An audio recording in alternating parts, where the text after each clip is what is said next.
अस्सलामुअलैकुम वरहमतुल्लाहि वबरकातुहू। नाज़रीन इकराम, खैरियत से होंगे। अल्लाह पाक आप लोगों को खुश रखे।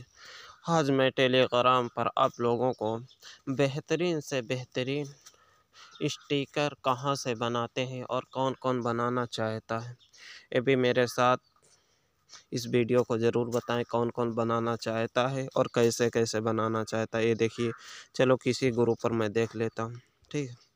उसके बाद यहाँ पर क्लिक करिए और फिर देखिए, ये मैंने स्टिकर अभी बना रखा है, ये है देखिए।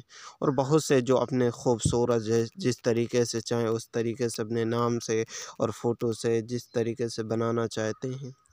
और इस वीडियो को ज़रूर लाइक कमेंट करके बताएं कौन कौन बनाना चाहता है, ठीक है। इंशाअल्लाह मुलाकात होगी किसी नेक्स्ट वीडियो के साथ। दुआओं की दरख्वास्त है इंशाअल्लाह।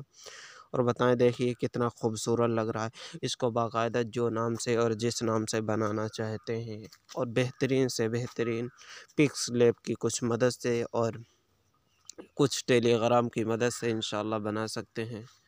और कहाँ से बनाया इंशाअल्लाह नेक्स्ट वीडियो में आप लोगों को बताया जाएगा फुल तरीका इंशाअल्लाह। दुआओं की दरख्वास्त है मेरी आप तमामी हज़रात से। अस्सलामु अलैकुम वरहमतुल्लाहि वबरकातुहू। जज़ाकल्लाह खैरा।